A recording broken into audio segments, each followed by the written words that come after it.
Olá, meus irmãos, sejam bem-vindos ao nosso canal Prosa e Palavra.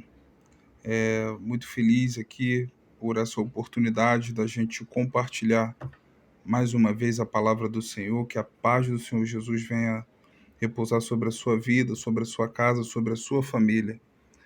E no nosso propósito de ministração da palavra de Deus, a gente entende que em determinados momentos da nossa vida a gente pode ter uma compreensão equivocada de uma mensagem que a gente recebe. A gente pode receber uma mensagem e interpretar aquela mensagem de maneira diferente, de maneira equivocada. E foi isso que aconteceu a essa igreja aqui que a gente está vendo, igreja de Tessalônica. E Paulo escreveu duas cartas para essa igreja. A primeira epístola aos Tessalonicenses, aqui, primeira epístola aos Tessalonicenses, e a segunda epístola que começa aqui no nosso texto. Então, a partir do momento que a gente ouve uma mensagem, interpreta aquela mensagem de maneira errada, equivocada, o que pode trazer para nós? Pode trazer confusão, pode trazer uma, uma, uma desordem das ações, enfim, pode corroborar com rumores, com boatos, devido a esse mal-entendido. E, de fato, é isso que aconteceu com essa igreja. A primeira epístola, para a gente entender o contexto, Paulo falou sobre a vinda do Senhor Jesus. E ele vem explicando aqui no capítulo 4, no versículo 15, ele fala sobre a vinda do Senhor. Versículo 15, dizemos-nos, pois isto pela palavra do Senhor, que nós, que ficarmos vivos para a vinda do Senhor, não precederemos os que dormem, porque o mesmo Senhor descerá do céu com alarido e com voz de arcanjo e com trombeta de Deus. Os que morreram em Cristo ressuscitarão primeiro. Depois nós, os que ficarmos vivos, seremos arrebatados, juntamente com eles nas nuvens, a encontrar o Senhor nos ares, e assim estaremos sempre com o Senhor.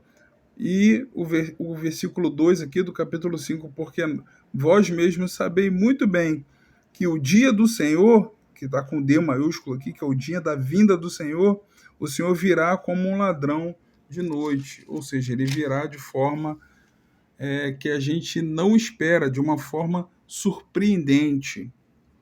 Então, a ideia que a gente traz aqui, dentro desse contexto, é que, diante dessa mensagem que eles receberam, a igreja de Tessalônica ficou um pouco, alguns irmãos ficaram confusos acerca da volta do Senhor. Então, diante dessa má interpretação, diante do aumento da perseguição da igreja de Cristo, e diante também do aumento de rumores, boatos desse mal-entendido, a igreja, alguns irmãos adotaram um comportamento ocioso, desordenado. Daí, então, a necessidade de Paulo escrever essa segunda carta aos Tessalonicenses. Então, a partir desse contexto, a gente começa a entender o porquê dessa segunda carta. E o nosso texto de meditação aqui está na segunda epístola, capítulo 1, do versículo 1 ao 12. Eu dei destaque aqui para o versículo 4. Ele vem dizendo assim: de maneira que nós mesmos nos gloriamos de vós nas igrejas de Deus, por causa da vossa paciência e fé em todas as vossas perseguições e aflições que suportais. Então, Paulo está dando uma ênfase aqui, a condição da igreja está suportando com paciência e com fé as perseguições que estavam acontecendo à igreja de Tessalônica.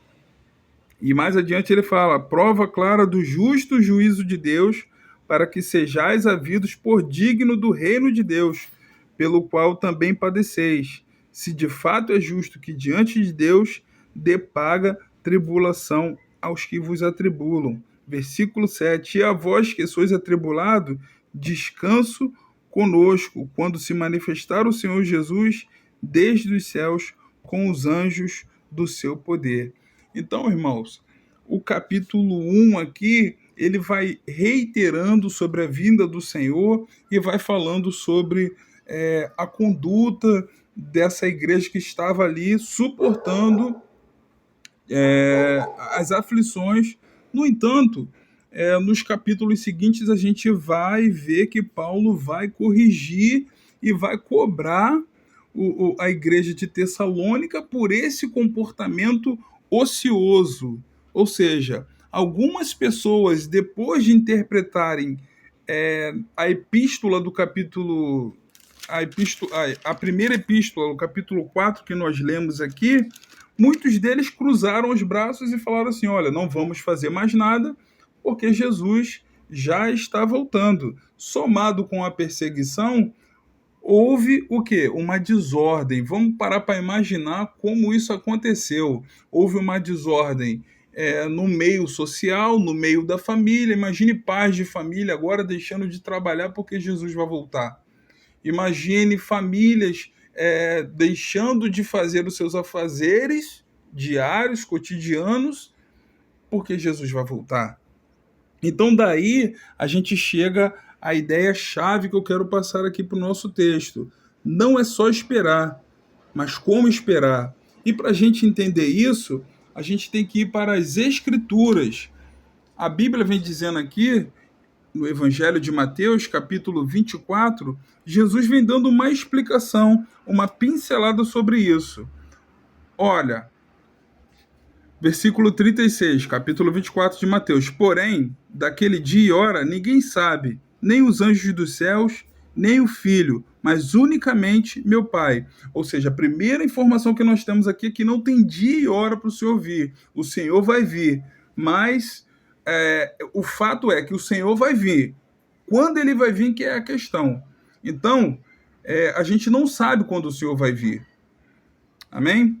E a gente vai entender muito claramente como o Senhor quer que a gente se comporte diante dessa parábola aqui que está no versículo 45 de Mateus 24.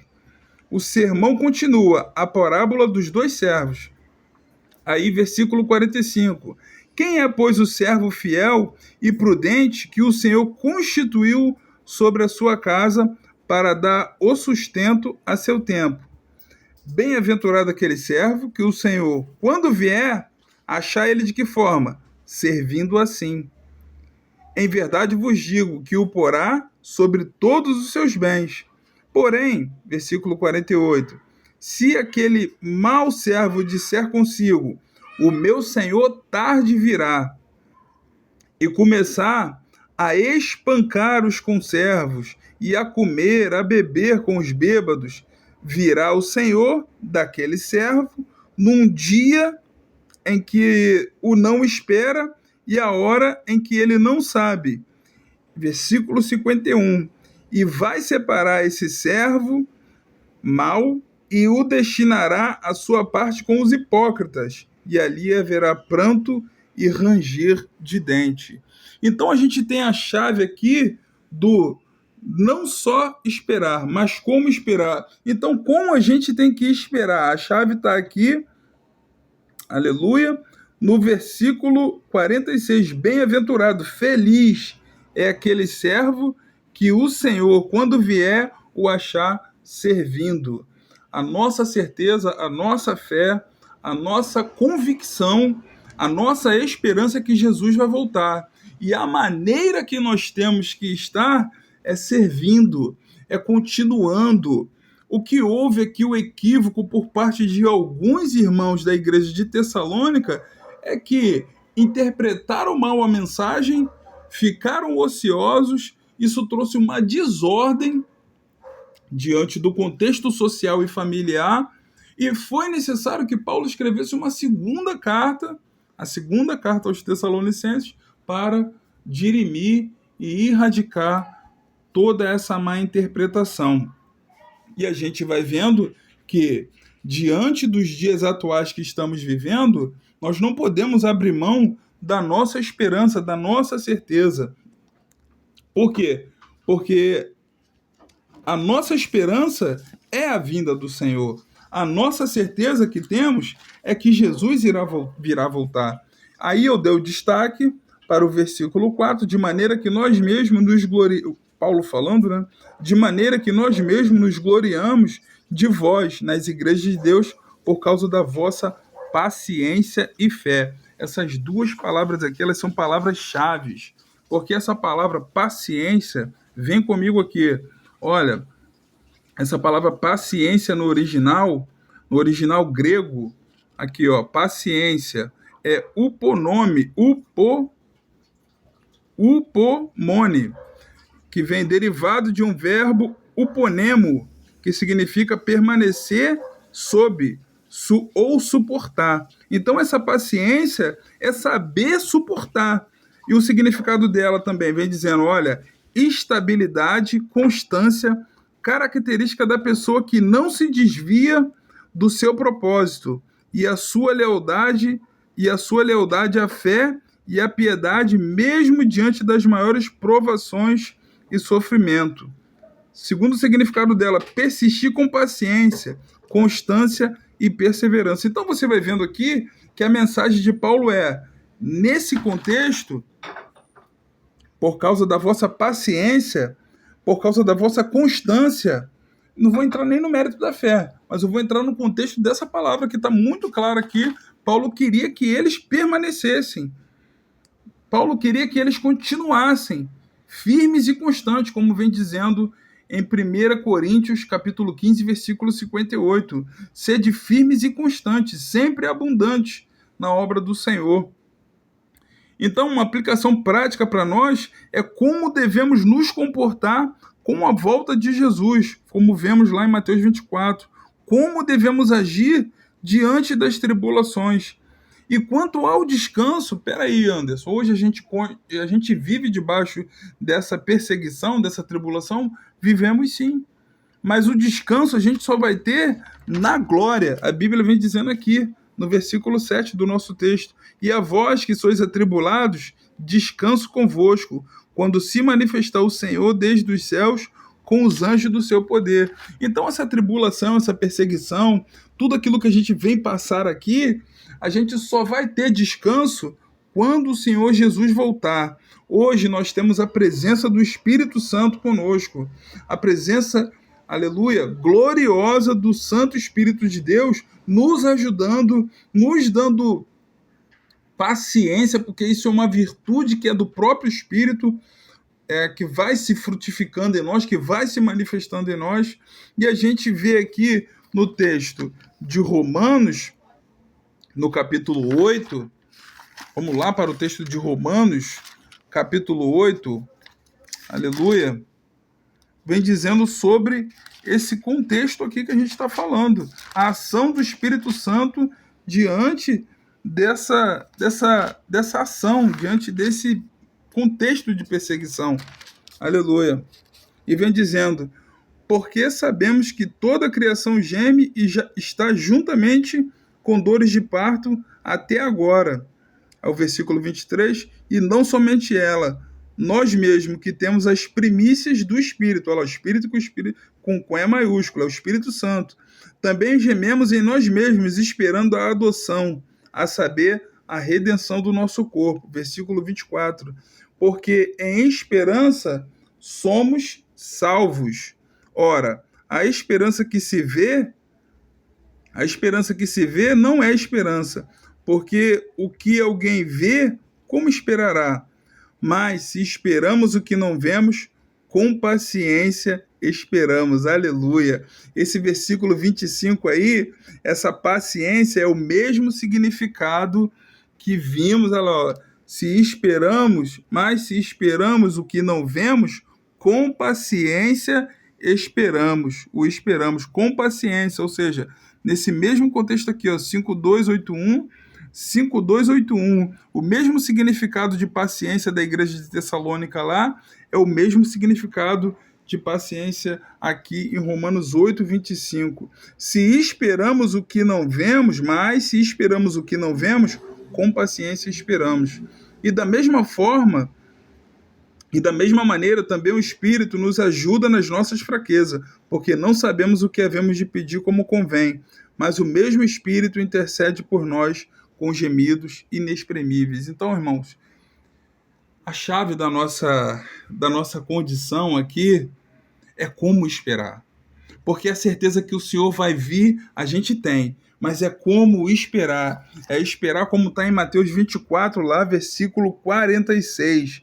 Aleluia. Bem-aventurado aquele que o Senhor, quando vier, achar servindo. Paulo teve que escrever para a igreja de Tessalônica para exortar aqueles irmãos que entenderam, que interpretaram errado sobre a vinda do Senhor. Depois, mais adiante, nos outros capítulos dessa segunda carta, ele fala dos sinais que vão preceder a vinda de Jesus. Enfim, entre outros contextos, esclarecendo sobre a vinda do Senhor. Mas que nós que estamos aqui, você que está ouvindo essa palavra, meu irmão, minha irmã, Jesus ele está voltando. Jesus ele vai voltar para buscar a igreja do Senhor, como vimos lá no texto de 1 Tessalonicenses, capítulo 4. E basta para mim e para você receber o Senhor, receber essa oferta de salvação que nos é dada. Aleluia. E depende de mim, de você, ter de receber essa oportunidade. Amém? Que o Senhor possa falar mais ao teu coração, que o Espírito Santo de Deus, através dessa palavra, possa entrar dentro do teu coração, mostrar para você a verdade, porque ninguém é dono da verdade. O Senhor Jesus é a verdade, mas você precisa entender, pedir auxílio do Espírito Santo para compreender a verdade da palavra de Deus, que somente pelo Espírito Santo de Deus. Amém? Que Deus abençoe a tua casa, a tua vida e a tua família, que você venha ser esse servo fiel aí que está aguardando o Senhor. Amém? Deus abençoe em nome de Jesus.